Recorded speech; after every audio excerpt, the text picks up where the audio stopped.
Hi there. My name is Daniel Considine. I'm with Starboard Ventures.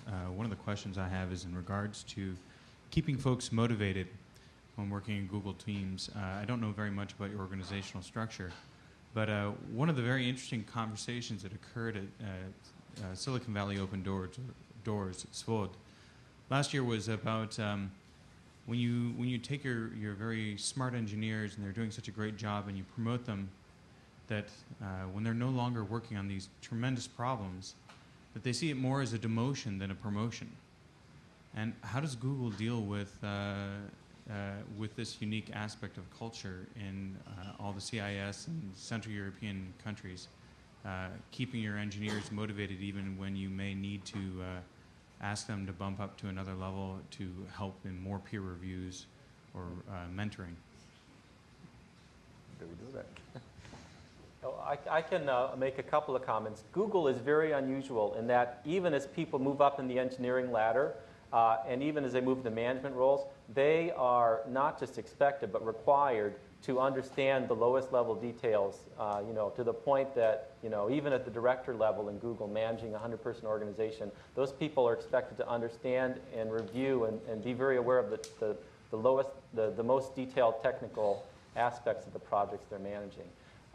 There's other things that we do to keep people motivated too, of course. 20% time, sounds like a myth outside of Google, but here it's really real. I mean, people really do get to, use some of their own judgment to work on what they think is important. And there's an interesting number of successes where those 20% projects actually turned into really important technologies for the company.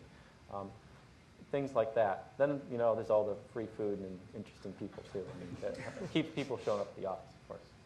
Yeah. And it's also very easy for people to get involved in other areas, right? The code is accessible to everyone. Mm-hmm. So you can use your 20% time to start doing some project in an area completely different than the area that you have been working on. That obviously allow people to start getting to know folks in other areas, and that is all totally independent from what is your level. It's also interesting that for instance, in Russia and Eastern Europe, there is no culture of the management school. So all of the tech leads, all of the managers are former developers. And if we take a look at 2 years ago, we will see that each developer would like to be a team leader, would like to be a PM. So he would think of a management ladder of his primarily evaluation ladder, so he would actually aim there. It is different now, and it is getting more and more different, especially talking about the Google. It's completely opposite. People are being exposed to so many possibilities. Travel. I mean, every single engineer can travel all over the world. There should be some slight business need. Your team is over there, or your project is somehow correlating with something that is happening in Mountain View.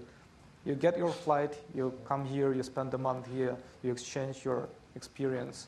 That is very different from the other companies who are presented in the Eastern European market. So Google is different there.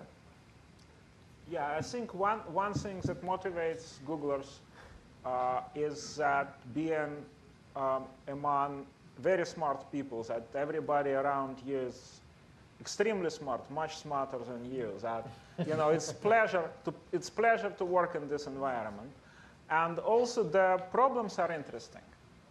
So people are curious creatures. We like to solve problems. It's not just for the fingers, it's for the brain.